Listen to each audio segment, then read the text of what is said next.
Hey there, folks. It's Jay Frost speaking to you from Command Central at the Philanthropy Mastermind series.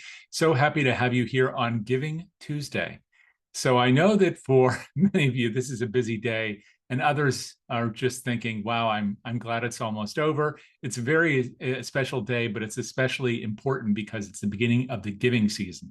But much of that is also a time when we're wondering, when will the barrage of email and letters end, and when can we really build those relationships? We'll be talking a lot about transforming those relationships that are so critical to our mission success in the next few minutes. But before we do that, and before I introduce our guest or reintroduce her to you, excuse me, I want to welcome you here to the series and also to tell you how you can interact. You probably saw that in the slides that just began the program today. And that's two ways that you can make sure that you are seen and heard, even though we cannot see or hear you. And that is to utilize the chat or the Q&A. So I hope you'll look for those right now and do what Barry has already done and Fanny has.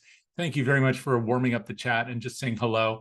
It's good to see you there. And please join them in the chat and just say hello, and maybe which part of the country or world you're from, which organization you're with, and we'll make sure to continue mining that throughout. Now, in addition, of course, you can use the Q&A, and that will be a place where you can post questions, which I know that our guests will really appreciate. And again, thank you, Sarah. Thank you, Tara, for going and saying hello in the chat. That's a great place if you want to post a question of an anonymous nature. So we'll be looking at both of those throughout both the presentation you're about to see, as well as the conversation that ensues afterwards. Let this be an active space for you to engage in the conversation you need and want to have. No more important time to do that than right in the last few weeks of the year when so much giving is taking place. So another thing I want to do is make sure that we do our thanking ourselves. And that is first and foremost, not only to thank you for being here and to thank our guests for sharing today, but also to thank our sponsor, DonorSearch. We won't be talking about them today unless our guest chooses to mention them, but it's not through any lack of affection. If it were not for DonorSearch, we would not be doing this series. And now I just did the count. I think we're at 627 of these episodes. You'll find many of those in the last 2 years over on the DonorSearch site at donorsearch.net under the resources tab. You'll see a link to that later in the chat, as well as on the YouTube channel. So you can, if you miss any part of today's, don't go away, be a part of the conversation. But if you do miss, let's say, the tail end, you can find a recording posted there in the next 48 hours. And in addition, a letter will come to you with a link directly to that content, along with all the other sessions we've had, once again, the last 2 years. And if you want to know more about DonorSearch or your donors, you can learn more about them there as well. Now, of course, today's session is all about how to ensure your donors and anyone else feel deeply seen, heard, and understood. I wanted to make sure I read the title, not just for you, but to know the breadth of what we're going to discuss with a person who knows how to talk about it better than just about anybody else in our space, and that's Tammy Zonker. Tammy is the founder and president, I also know the CEO, of Fundraising Transformed. If you don't know the firm, you'll see a link to that in the chat. We'll make sure to share that with you. I'm sure she'll tell you a bit about them later. And also the host of the Intentional Fundraiser podcast, which I urge you to go ahead and sign up for and listen to. She has great guests in that series. She's been in major gifts for a long time, of course, has been involved with AFP as a master trainer. She's presented around the world, and she's worked with literally thousands of organizations as a trainer, consultant, et cetera, to raise over $1 billion. So lots of experience here, and I'm giving you just a thumbnail sketch of just the surface of her experience, but it's a pleasure to welcome back Tammy to share with us today. Tammy, thank you so much for being here. We really do appreciate your taking time to share. My pleasure. Thank you for having me, and thank you, DonorSearch, for sponsoring this series. It is always a delight to present alongside you in this conversation. And I'm a big consumer too. Like, I sign up for almost all of them. And if I can't make it live, I always try to catch the replays. It's just such good stuff, Jay. Thank you. Thank you. And as Jay said, welcome everyone. Happy Giving Tuesday. I am going to jump right into my presentation deck because I've got a lot of content to cover about how to really deepen those relationships, how to build authentic relationships with your donors in such a way that they truly and authentically feel understood, right? Seen, heard, valued, and deeply, deeply understood. And I believe that we all want to feel understood, that we all want to be recognized. And I'm not talking about recognition from the plaques and the names on buildings and the donor rolls, although some people do enjoy that. Totally fine, nothing wrong with that. But really, what I'm talking about today is being recognized, being seen and heard and understood for what we want to bring to the world, our values, our beliefs and the goodness, how we want to show up and the difference that we want to make. So that's what we're going to talk about today. And I think Seth Godin really had it right. In his book of The Song of Significance, he says, the real desire is significance, to do something that matters, to be missed when we're gone, the universal desire to achieve dignity and to be seen, right? And I am completely in alignment with that. I believe that that's true. And of course, anyone who's taken a Psych 101 course knows this also aligns with Maslow's hierarchy of needs. So if we start off at the bottom of this hierarchy of needs pyramid, we have our physiological needs, right? Food, clean water, fresh air to breathe, like safety. Then we move up to health, employment, right? We need to be able to take care of ourselves and our family. And then we move to that third level, the level that's highlighted here in yellow, love and belonging.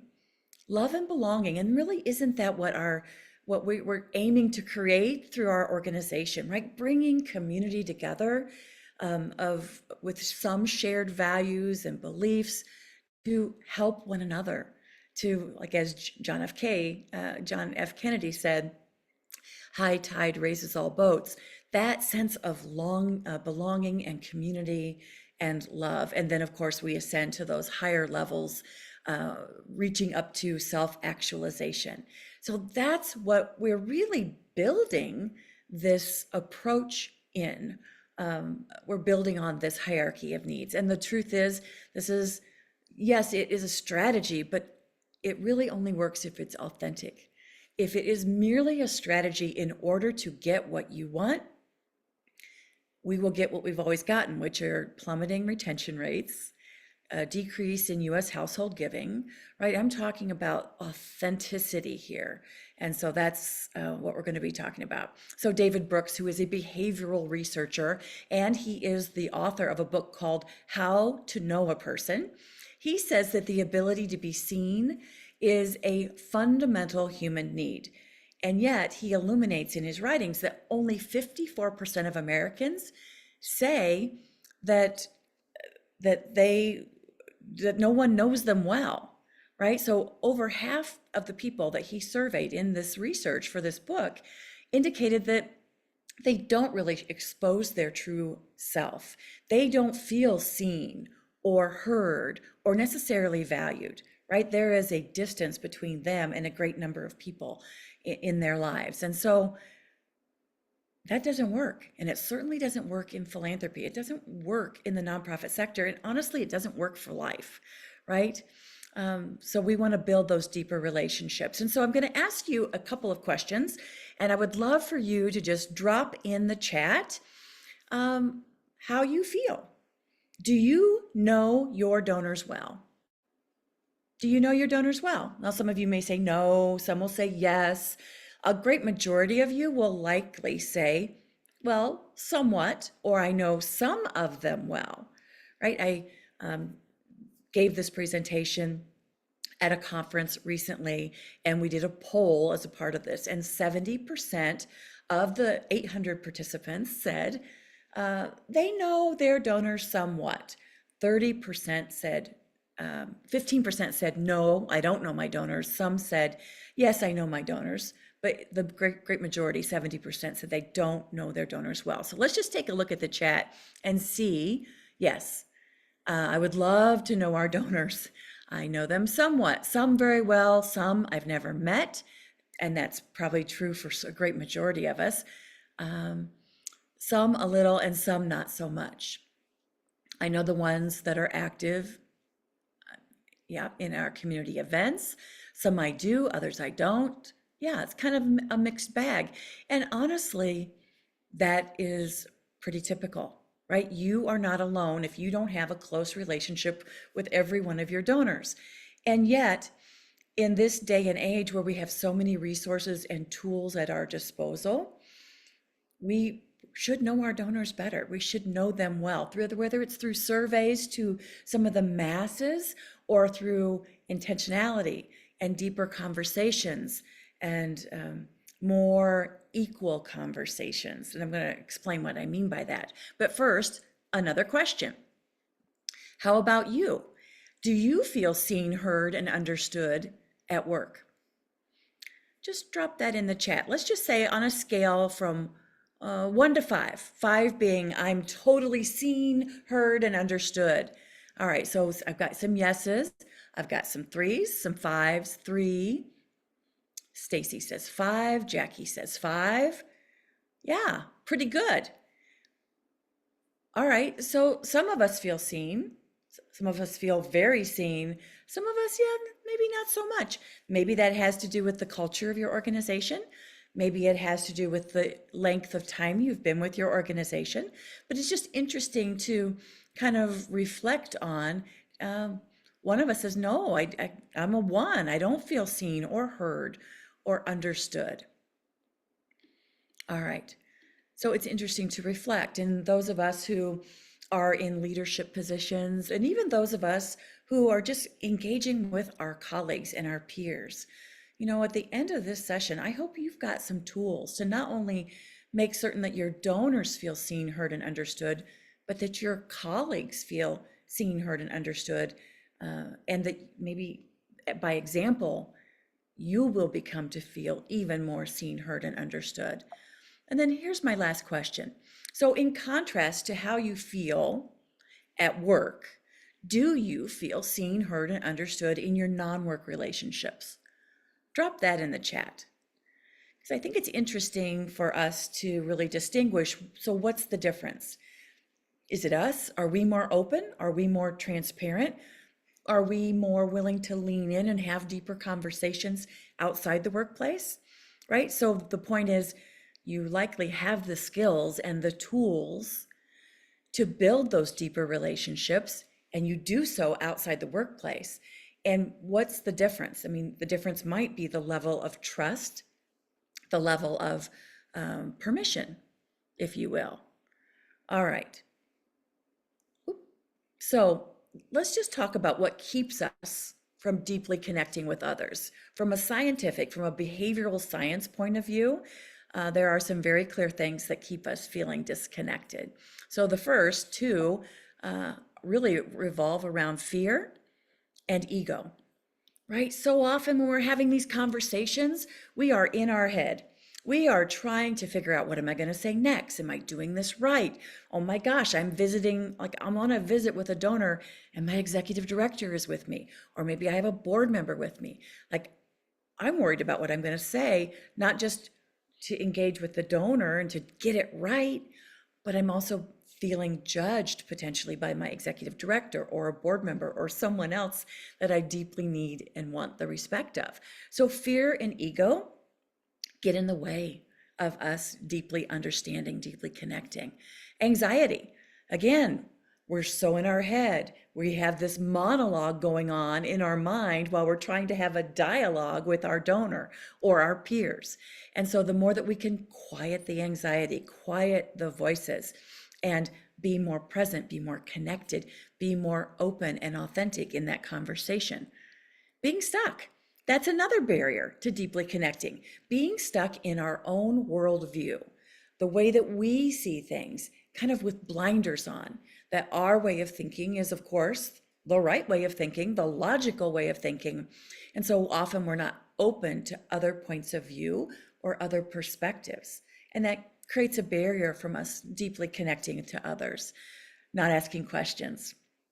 Whether we're with a donor and we're feeling like we don't have the footing, right? We don't have the equality to push in, to ask questions. Sometimes our donors may say something and we really have no idea what they mean by that. But do we say that? No, No, we smile and we nod sometimes versus asking questions, looking for deeper understanding. Well, looking for or asking the question, you know, behind to go deeper into the what's behind the response from the donor. Lack of emotional intelligence. Now, notice this is emotional intelligence. I'm not saying we're not smart. We're very smart people. What I'm saying is that some of us were raised in households where we were very reserved. We didn't push back or ask questions of authority, right? Someone that we deemed, whether it was a parent or a grandparent or a teacher, like we were taught it wasn't respectful to ask questions. Or maybe it was just a very, a very reserved, very quiet kind of family that we were raised in. Or maybe by contrast, maybe we were a very gregarious family. Maybe I think of when I read the work, I thought about like the stereotypical Italian family that's loud and gregarious and funny and lots of hand gestures. Well, if we don't have the skill, the emotional intelligence to navigate between the quietness, the reservedness, and to push through that, or to gently lean into it if our donor is the reserved persona in this conversation, or to recognize that passion and raising of voices does not mean anger, right? It doesn't mean I need to shut down. It's just their way of communicating. So lack of emotional intelligence and being able to work in the pendulum swing of reserved and passionate can sometimes be a barrier to deeply connecting. And then lastly, digital distractions. The fact that we are never more than an arm's length away from our cell phones, from a text message, from email, from a Snapchat, like, pick your distraction du jour, they are constantly entering into our realm. And if we are trying to be present with a donor, if we're trying to deeply connect with anyone in our lives, that is a distraction. That is like a third person in the meeting who is pulling at your arm. So these are some of the barriers to really deeply connecting with our donors, our colleagues, our peers, even your loved ones. So how do we break through those barriers? Well, some of the tools that we have first is really getting focused and understanding the shared purpose, right? So understanding that you and your donor have values and belief systems that are laser focused, that are deeply centered in your mission. That is the great equalizer. You are both passionate about this work, about making a difference. And that is from which everything good can happen, right? So focusing in on that shared purpose is one of the first ways to deeply connect. Actively listening, not listening to respond, not queuing up your response, thinking, where are they going with this? How do I say? I don't think I know the answer to where they're going, but actually just actively listening. Embracing pauses. You need a minute to process what the donor just shared with you, and that's okay. And you can even say, that's so interesting. I've never really thought about it like that. I need to process that for just a moment. Right? A pause, a thoughtful pause. It doesn't mean you don't know what you're doing or you don't have all the answers, which, by the way, you don't have to have all the answers, but it means you are actually processing what they said because you were actively listening.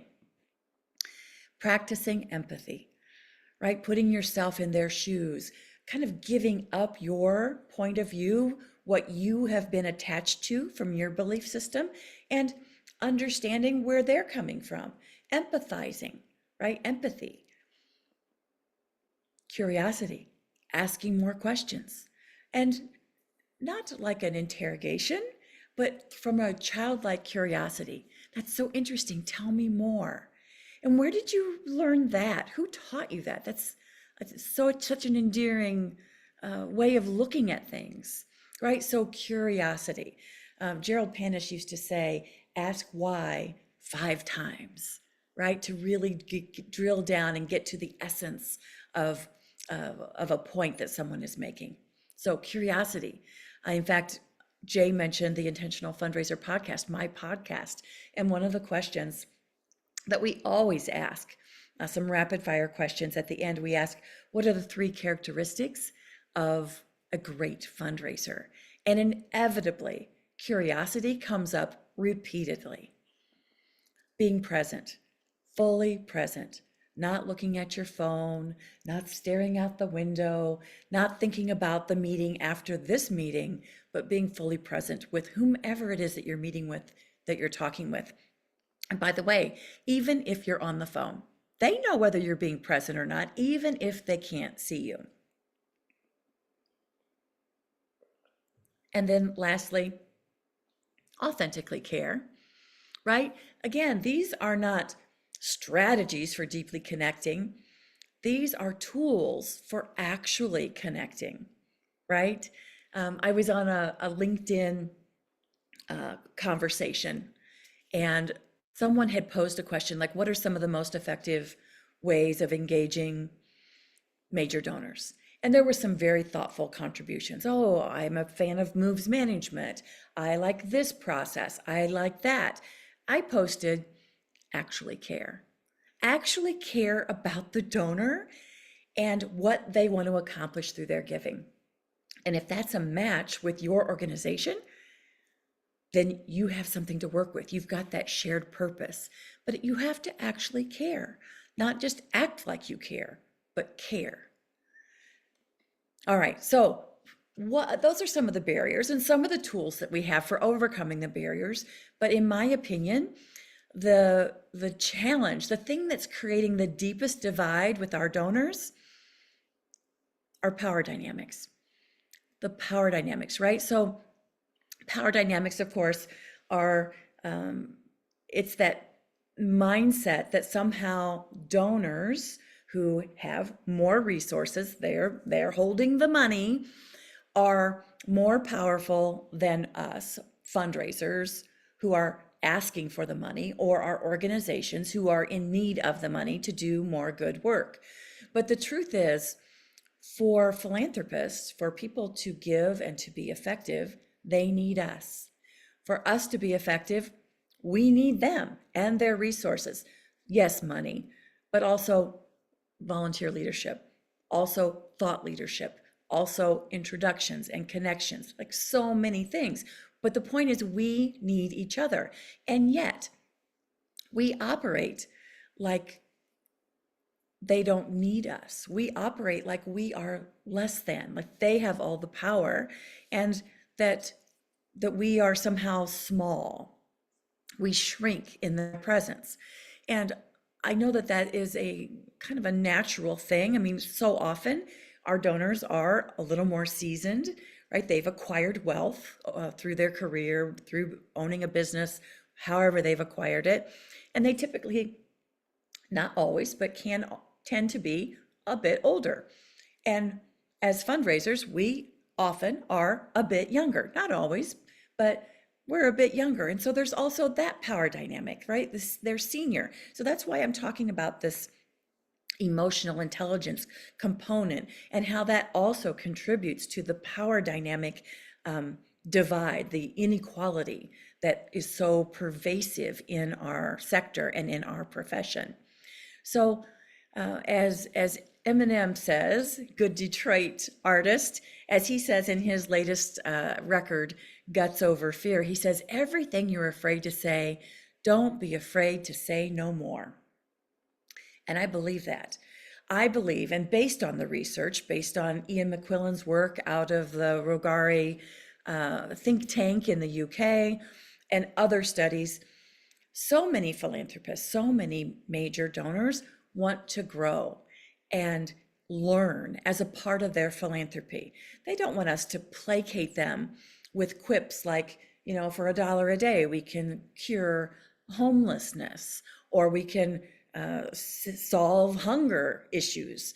The truth is, these are complex problems that we are working to solve, and we need to have the courage to lean into those conversations and educate our donors about those complexities.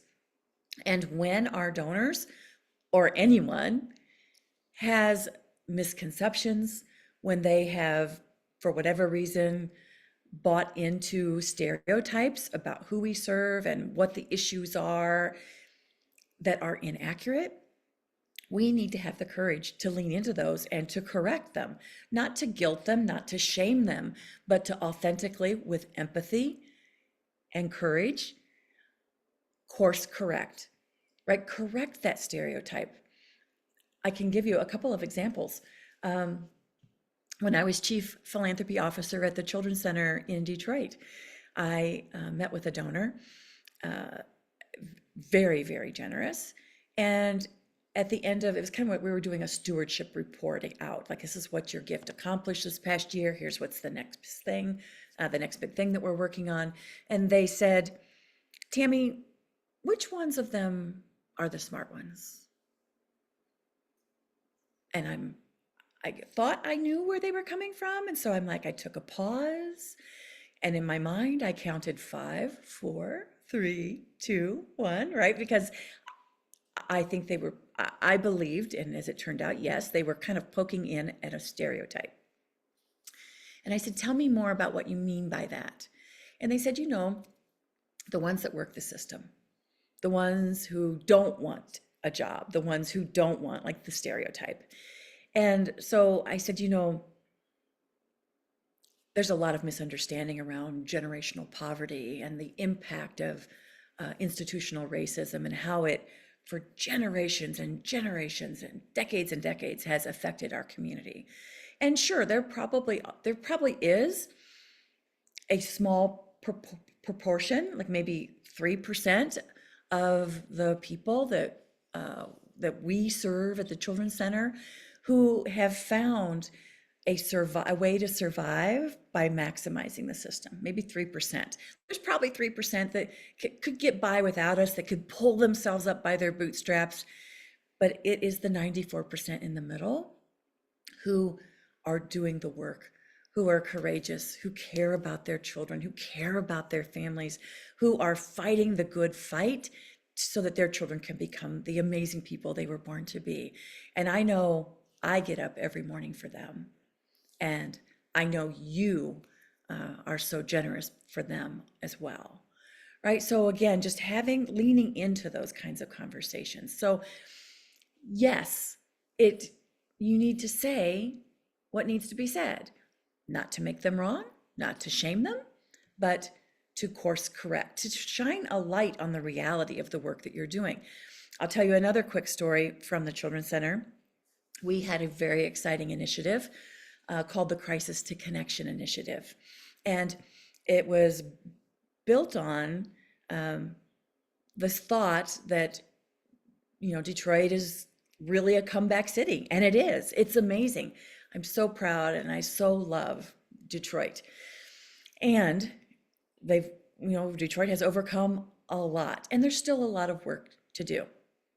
And so we had this initiative called Crisis to Connection. The tagline was, Detroit is a great place to live and work, unless you're a Black boy, right? And then we shined a light on the statistics around boys age 11, 8 to 11, and how they are 5 times more likely to be expelled from school, and comparing those behaviors to their Caucasian classmates who don't get expelled at that rate. Again, we're just shining a light on all the inequities that are deeply rooted in institutional racism, and how we were working not just with the children and families served by the Children's Center, but working with school systems and first responders to shine a light and to begin chipping away at these institutional practices that are racist and that keep people in poverty. So I was meeting with Deborah, our CEO, who is an amazing leader. She had been CEO for over 26 years. She happens to be a woman of color, brilliant business mind, heart of gold. And when we started this initiative, she said, Tammy, I'm kind of worried about it. Like, I know it's the right thing to do. I want to do it, but what if our donors don't agree? Like, what if we offend our donors and they leave us? And I said, well, Deborah, if they leave us, they're not our people. right? They're not our people. So going back to shared purpose and values, when you are deeply rooted on what is your purpose and value, donor, funder, what is our purpose and value and mission, and where those collide is where good things happen. And if there is a disconnect, they're not our people. We aren't going to keep them for the long haul. And when we have the courage to say no to that, then we will attract a great many more. And we have to believe that. So we need to say what's there. That's the way to build authentic relationships, to have authentic conversations. All right, so a partnership approach to mitigating power dynamics is one of the ways that we can ensure that not only do our donors feel seen, heard, and understood, but that we, as fundraisers, as organizations, that the people that we serve also feel seen, heard, and understood, right? Equally. So, treating donors as true partners rather than viewing them just as sources of funding. Like, no one wants to be married for their money, right? And so treating them as true partners, which means having authentic conversations, just like whomever you're going to go home to tonight or you're going to see this weekend, your partner, your spouse, your person, you have courageous conversations because you are committed to each other. We need to have those same conversations with our donors, focusing on our shared goals and the impact that we all collectively want to achieve. Building those authentic relationships, again, not placating them, taking time to understand their motives, their interests, their values, sharing the highs and the lows of our work. Yes, you heard me right, like sharing when we have setbacks, when we make mistakes and what we've learned from those mistakes and how we're applying those learnings as we move forward. That's a part of building an authentic partnership. Educating our donors about the complexities of this work. Again, poverty, hunger, issues around access to healthcare, access to education, higher levels of education, curing cancer. These are complex, long-term solutions that need to be built. And this is, Rome was not built in a day. And so we need to talk with our donors about what are those complexities. And we need to be intentional about shifting the power dynamics. We are partners in this work. You are more than an ATM. You are more than a source of funding. You're our partner in this. And as such, we're going to share the good and the bad and work together to solve these problems. And likewise, yes, I may work for less money. I may work in a sector that is not financially rewarding to their employees as much as they should be. And we're getting better. I'm hopeful. The data says, I think we're getting a little better. But the point is, we did not take a vow of poverty, and we are some of the most highly educated people, right? Master's degrees, et cetera, et cetera. So the point is, own your strength, own your power, own your position, own your expertise. Practice transparency. Again, sharing where are we ahead, where are we behind? What are the biggest challenges that we're going to be facing in the coming months and years? And how can we work together to solve them? And agree to disagree, right? You just like in your personal relationships, your most authentic relationships, those relationships outside of work where you feel truly seen, heard, valued, understood. And for some of you who said, I'm a 5, I do feel seen, heard, valued in my workplace. Fantastic. And in those scenarios, inside those relationships, I'm sure you don't always agree, right? So you have to agree to disagree. Of course, there are limitations to that. As the late, great, amazing James Baldwin said, we can disagree and still love each other unless your disagreement is rooted in my oppression and denial of my humanity and right to exist, right? That, to me, is the boundary. And you define if there are additional boundaries for you, but we can agree to disagree in almost every scenario. There are exclusions. All right, so one of the most important distinctions as I've delved into this work and worked in major gifts for decades now, And that is the distinction between being known or feeling known and actually feeling understood. So let's talk about what it means to feel known. Feeling known is really factual, like you know my face, you know my name, you know some demographics, maybe you know where I live, you have an idea of how many children I have, am I married, am I not married? You may know my level of education, what I do for a living. You may know if I have a law degree. Like there's lots of information that you can know about me. You may know I love to cook and garden, and I'm a bird watcher, and I love butterflies. Like you know your donors, if they're golfers, if they love to travel, you know these things. But to really understand, to feel understood is different, right? You can know me by researching on the internet. To understand me requires an emotional connection. One is factual, one is emotional. So we have likely had conversations called, why do you care about this cause? Why is this important to you? Have you been affected? Have you experienced cancer, or someone that you love experienced cancer? Were you a kid that grew up not knowing where every meal would come from? Or did you have compassion and empathy for someone in your community or your class who had an experience unlike your own? We also, on the understanding, we can accurately perceive emotional states. So let me give you an example. Like the person that whether it's your bestie or your spouse or your partner, you know when they walk in the door if they've had a good day, right? Or that you hear a text message, ding, and they pick up their phone, and then you read their face and you immediately say, is everything all right? Right? You can perceive their emotional state by looking at them. That's feeling understood. They feel understood when you can read them in that manner. People feel understood when you can listen without judgment, right? When you really hear them out and really you come from a place of love and caring. And so you are not quick to judge, but you're more patient and understanding, and you'll ask questions to get a deeper understanding of what it is that they are trying to convey versus finishing their sentence and jumping to a conclusion. You will validate their feelings, or at least the feelings that you can validate. Again, we can agree to disagree, but you can say, I understand why you might feel that way, or that must have been very difficult for you. And that doesn't mean that I agree with it, but it means I can empathize with them.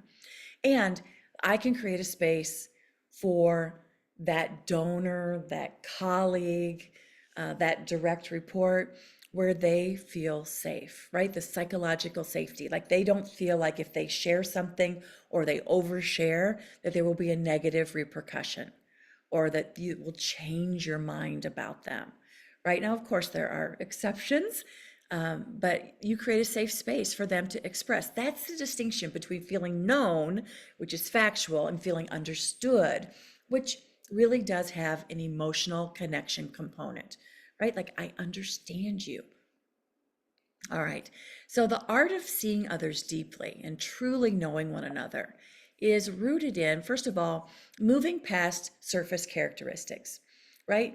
Oh, you know how some people will say, gosh, they drive this car, they live in this neighborhood, their kids go to this private school, they must have plenty of money to give. Well, as my friend Janine says, it could just be a higher class of poor, right? I mean, they could be completely maxed out living that lifestyle. Likewise, what is it they say? Warren Buffett like eats at McDonald's a few times a week and drives like a Toyota Corolla or something like that. Like there's the millionaire, or in this case, billionaire next door that lives rather modestly. We can't know someone. We can't really see them just looking at the surface characteristics. We can't make assumptions, whether it's about their wealth or how they care or what they want to do. We need to understand their narratives and the driving forces behind their philanthropy. Why is this important to you? What do you want to accomplish? Right? Understanding their motivations. And then we can set out the path, the next steps, the journey to create one of the most meaningful giving experiences that gives them that sense of fulfillment, really feeling seen, heard, understood, and moves our mission forward, right? Authentically, mutual benefit, looking for the larger story in each donor, right? When you know their motivations, their philanthropy all makes sense when it's meaningful philanthropy. Like, yeah, sure, they're still going to give because their friend asked them to give to their favorite cause. But when they are really giving to causes that mean the most to them, it's almost always in context to something meaningful in their lives, either a missing, a hurt, or just a desire to make a difference. And so we, as the Sherpas of philanthropy, the guides, if you will, in partnership, want to create pathways to help our donors find meaning and purpose in their life stories through their giving. And again, that can be financial giving and volunteer leadership and expertise and connections, whatever that giving is. All right, here are just some of my favorite discovery questions to get to the essence of why do you give? What are the motivations? What do you want to achieve through your giving? What purpose does it fulfill for you? What need does it meet?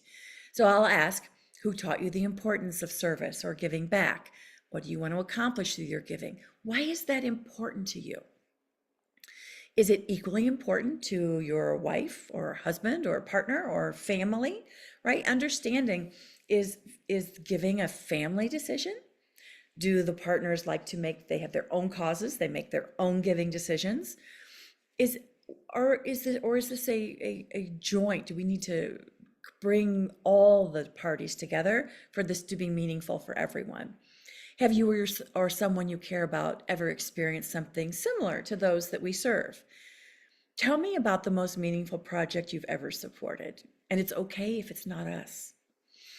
Who else is typically involved in your charitable evaluations? What's the most special way you've ever been thanked for making a gift? And when it comes to nonprofit organizations, who does it best and why? Right? Now, these are just 10 discovery questions. What inspires your loyalty to a cause? There are many more. We would never ask them all at once. That would feel like an interrogation or an interview. These are conversational questions, and we want to even dig deeper in some cases when the donor answers these questions. I love Seth Godin, so I had to include another Seth quote. He says, when we embrace the mutual commitments of significance, we create the conditions for a shared understanding that our work is to dance with the fear. And dancing with fear requires trust, tension, and the belief that we're doing something that matters. And so if you go into a donor meeting, whether it is a major donor or maybe they're giving more modestly, but they've been a loyal donor, they've maybe included you in their estate planning. But the point is, if you go into any of those relationships, just like our personal relationships, if you think that we can create transformational partnerships without trust, you're dreaming.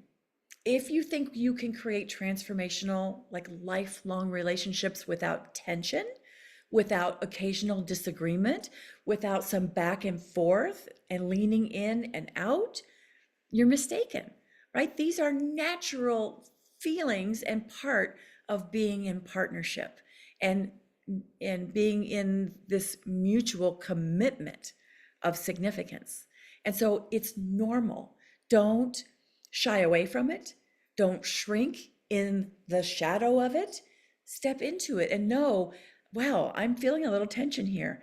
This is a good thing. This is an opportunity. This is a new door opening in this relationship and in this partnership. So embrace it. Embrace the tension. All right. Active listening. I think most of us have been through trainings on active listening. I had to include it though. Just listening with an open mind before drawing conclusions. I know that early in relationships, like personal relationships, sometimes we think it's so romantic. We can finish each other's sentences. Well, yeah, 5 years down the road, it's like he never lets me get a word in edgewise, right? The point is, don't finish other people's sentences. No matter how close you are to them, you don't know what they're going to be saying. And fight that urge, even though you think you know. And maybe you'll be right 80% of the time, but give them that respect, actively listening before you draw conclusions. Also, don't just listen for what is being said, listen for what's not said and inquire about that. That's so interesting, John. But what you didn't mention was this.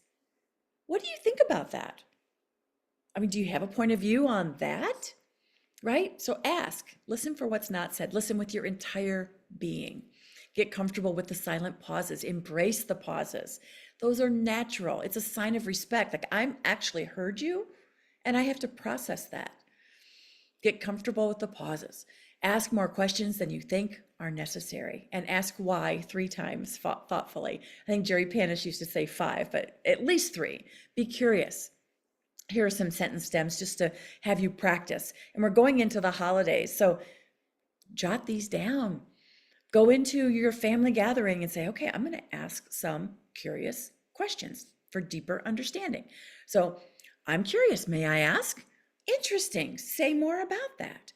Can you give me an example? Right? So sometimes donors, again, they'll say something and we don't really understand what they mean, or they say it in such a way like, I could take it this way, I could take it that way.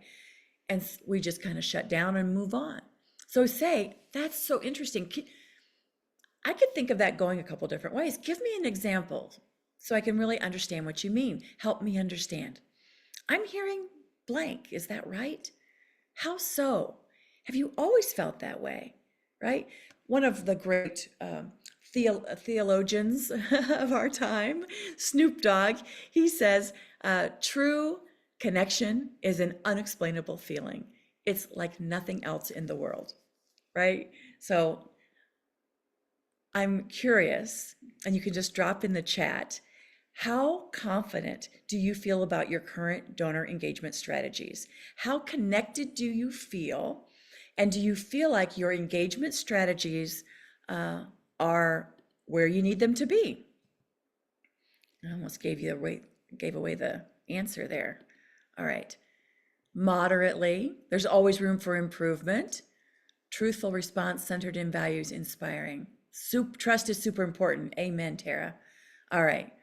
So moderately. So here's what's interesting. Nonprofit Pro did an article, a feature on in their October, it was late October edition of Nonprofit Pro, and they revealed that from the survey they had done, 56% of nonprofit leaders admit they do not create donor engagement strategies.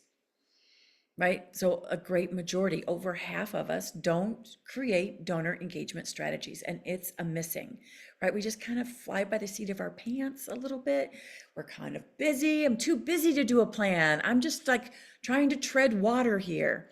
Well, that likely, I mean, I do understand that. I mean, I have walked in your shoes. I've lived that life. I have so many clients, and that's a natural place to be. But I am here to tell you the intention and the strategies, building those donor engagement strategies to deepen relationships, like your donor retention rate and the gift values that you realize, the long-term relationships that you build will reflect the quality of your donor engagement strategies. And so I just need to say that and to encourage you to lean into that. And maybe you can't do it with all of them. Start with your top 20 donors. And that may be by gift value, but then also pick the next 10 people who've been giving to you for 10 years or more at whatever gift level. Look at your loyal donor relationships as well. Again, we value more than just gift values. We value loyalty as well. And so many, like maybe pick a few of your monthly donors and lean into that and see what you learn from that you could potentially apply and scale. James Clear, who's the author of Atomic Habits, he says, there will never be a perfect time to do something that stretches you. If you were ready for it, it wouldn't be growth. And so that's the point. This is uncomfortable, and sometimes we don't know how we're going to do it. We feel that tension. We feel nervous. We might even feel scared that we're not going to do it right. Do it anyway. There's never a perfect time. You won't do it perfectly, but do it and learn from it and continue to iterate. I'm going to wrap up here, and we may have some time for a couple questions, Jay. I want to tell you a story about my friend Charlene. So my friend Charlene, you see her here, she had recently posted on Facebook. Yes, I'm still old enough that I have a Facebook account. And so she had gone to Italy with her friend, and they were having lunch in a lemon grove. And here's what she posted. While in Italy at a nice little lemon grove, enjoying the sights, smells, sounds, food, and friendship of a lovely couple struck up a conversation with us. They were from New Zealand.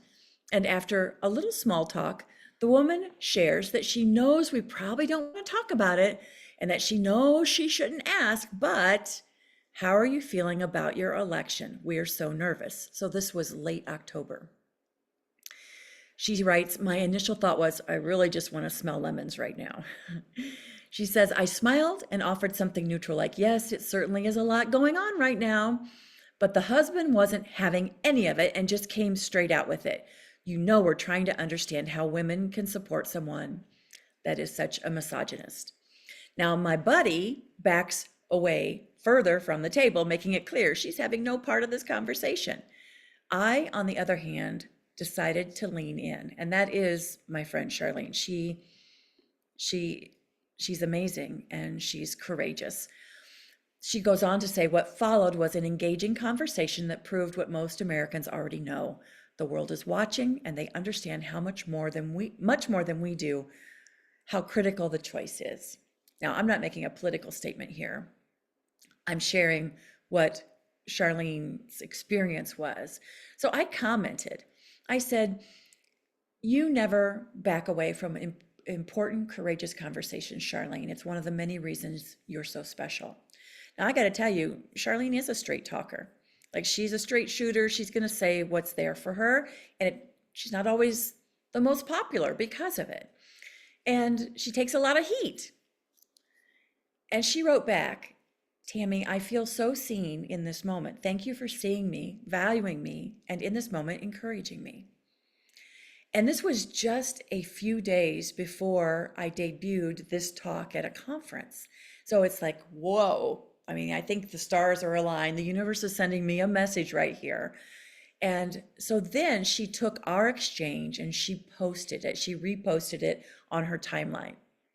And she wrote, there are those moments in time when someone can unknowingly speak life-giving truth in and over your life. There are those moments when the world has beaten you down to the point that you doubt everything you know to be true about you. When those moments collide, baby, magic happens. Thank you, Tammy. Your words were the collision I needed.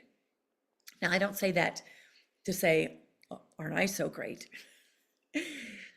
I say that to say, we all have the opportunity to see people, to understand their intention, who they are, what they want to accomplish, and to call it out and acknowledge it.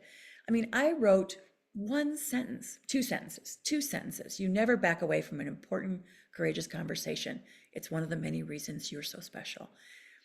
And we never know the difference that's going to make. We never know how that's going to deepen a relationship and how it can change the trajectory of someone's life, or at the very least, it's going to change the trajectory of their day.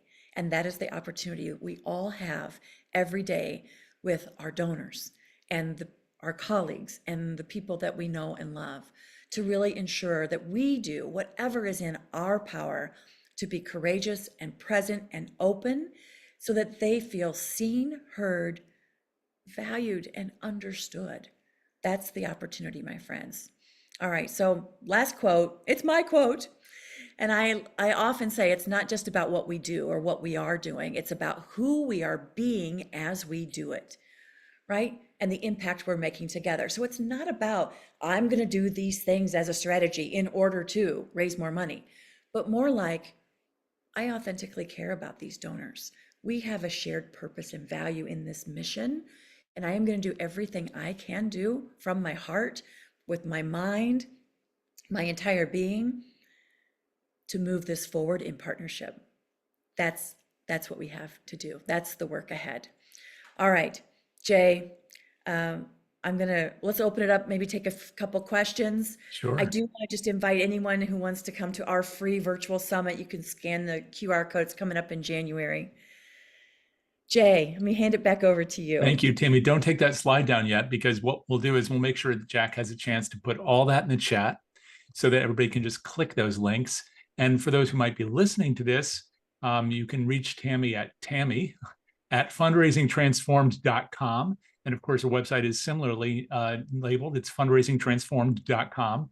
You're also there at Tammy Zonker, which is that your X profile? Is that Blue Sky? Is that It's anywhere I am, right? anywhere you So are? Instagram, X, Great. Great. Facebook. Yeah.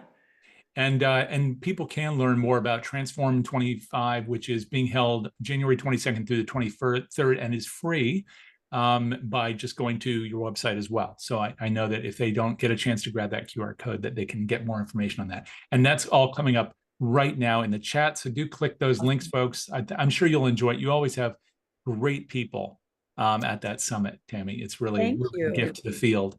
And before anybody goes away, and you can pull that slide down whenever you're ready now. I want to make sure people can fully see you in all your glory as we talk. And any other questions, please, if you have a question in these last few minutes, go ahead and post it in either the Q&A or the chat. We would love to get that. And as you're ruminating and putting those down, I want to give you just a couple of items that are coming up. So we have podcasts now in our series, the Philanthropy Mastermind series. You'll see a link to that in the chat also, with Stephen Knight and Ron Davis Alvarez, who are two of the 5 top CNN heroes. Tonight is your last chance to vote for your favorite CNN hero. It is today, December 3rd, if you're watching this later. And that means that you have a chance to determine who wins $100,000 for their charitable work.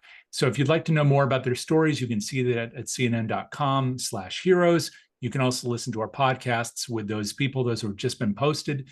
So those are, again, with Stephen Knight and Ron Davis Alvarez. Plus, we've done a past webcast with Yamile Toussaint. Wonderful conversation. We'll make sure all those are in my LinkedIn feed. So if you don't follow me on LinkedIn, you can find me there at Jay Frost. We also have a couple sessions coming up, not next week. We take a week off, but the week after, our final 2 sessions that are programmed right now of the year. Both are CFRE accredited. So if you're gathering those credits for your CFRE or renewing it, you'll see one with Emily Taylor. That's on Tuesday, the week of the 16th, and with Susan Hunt of Children's Hospital of Philadelphia. That comes up on that Thursday of the week of the 16th. So be on the lookout for those. If you don't know how to find out about those, just sign up for the list. You'll see those links again at the end of the presentation today. Plus, the final item, please fill out the survey when you leave the room today, because that's going to be so important so that we will know what you want to see and hear next year. We don't have a chance to do the inventory that you just suggested, Tammy, to the people in the room with us. I would love to do that. But since we can't, this is one chance you have to just tell us what you think. Please do. So Tammy, you had a lot that you offered to us. And I have one question for you, which is all those questions that you framed that were so beautiful. How often have you had organizations come and ask those of you? Rarely, rarely. You know, and maybe it's a reflection. I mean, I'm a monthly giver to 7 organizations. I'm a leadership level giver to 2 organizations. So I'm giving somewhere between $1,000 and $2,500 a year to those. Those are larger gifts. And I don't know if it's a reflection of the gift value, but I've rarely been asked those questions. And And how it does makes that me make you sad. feel? Yeah, How does that make you feel? it actually makes me feel um, like there's a lost opportunity. You know, like no one has ever asked me about legacy plans, and I'm about to turn 60 later this month. Uh, Birthday? yeah, I just feel like it's a little disappointing. So because when you framed this, you showed us the opportunity, and that was the carrot. But I thought it was important for people to hear the stick, especially on Giving Tuesday, because much of what happens today is so beautiful. There's this outpouring of support, but then oftentimes we don't really see what the next steps are. Do you have any maybe advice drawing from everything you just shared with us, how people might apply some of these lessons to the people who are coming in, perhaps for the first time on Giving Tuesday, even maybe at a small, modest gift level, so they can engage with people and meet them where they are and see them and hear them and really get to know them? Yeah, yeah. Well, I think that one very obvious way is through a short survey that should come out within a couple of days. I mean, if it could come out, this is Tuesday, if it could come out by the end of the week, that would be great, or early next week. So to understand what is it about our work? I mean, you know who does this beautifully? ASPCA. So are you a cat person or a dog person? Are you, right? And then all of the communication to me is customized based on that. And it's an automated way, because I hope that Giving Tuesday, you've got lots and lots and lots of donors coming in. Now, then based on that example, you could then begin to stratify. Like maybe some of those folks do have greater capacity, or they're giving larger gifts to other similar causes. That you can, again, when you look at the data that's available, the analytics, the predictive analytics through a DonorSearch or other tools like that, we have never been in a better position to scale stewardship and to know our donors better in a one-to-many format than we are today. I mean, I get we're short-staffed. We would love to have these one-to-one relationships with every single donor. It's not feasible, but we can with some. Let's segmentation. Some we can one-to-one, some we can do surveys, begin to scale. I think that's it. It's like, get to know them in whatever way you are able to. We did have a question from Tara, just Yeah. figuring out how to operationalize this and asking how many touch points should we try if a donor doesn't immediately respond to outreach? Well, I think that it depends, right? Segmentation, again, I've heard anywhere from 3 to 7, but what I often hear, even with clients that I work with, is that I emailed them 3 times. Okay, well, maybe email is not their preferred communication channel. Why don't we throw in a phone call? Do we have permission to text them? Try a different communication channel. And potentially, if this is someone who, it has given a bigger gift and they're not responding, no ego from me. Maybe it's me. Like, oh, well, Tammy's on staff. No worries. But, I'm not that keen on talking with her. She's a staff member. So maybe I would go to a board and say, hey, one of my board members who I know has a relationship or lives in the neighborhood or works in the same sector, would you call and thank this person and maybe set up a time for the 3 of us to visit over coffee? Again, it all depends on the opportunity, the segmentation, different channel, different person. Maybe it's the CEO, like that would get their attention. Yeah, I love that. And it's also giving an opportunity for senior staff, for board members, for key volunteers to demonstrate, to give testimony, to be their best selves when often they don't know. They'll feel like they're not sure how to fundraise or what their role in this process is, or they're shy about it. And you've just given them something really important to do that lets them shine. Yeah. I know we've been asked by a couple people after they said these are great takeaways, how they can get a copy of this. And I just want to remind everyone that you will be receiving a note if you're here with us today with a link to this content. A recording is being made. It will be posted once again to the DonorSearch site at donorsearch.net under the resources tab, and it will also be available on their YouTube channel. So don't worry, you will see that coming to you very soon. Thank you so much for all this, Tammy. Really do appreciate you and your sharing today. My privilege. Thank you, Jay. And thanks everyone. Yes, thank you everybody for being here today. We know it's a busy day. Maybe some of the things that you've been telling us today, sharing with us, will encourage us to, I don't know, find more time for these things. And then maybe we'll feel less busy with all the other things.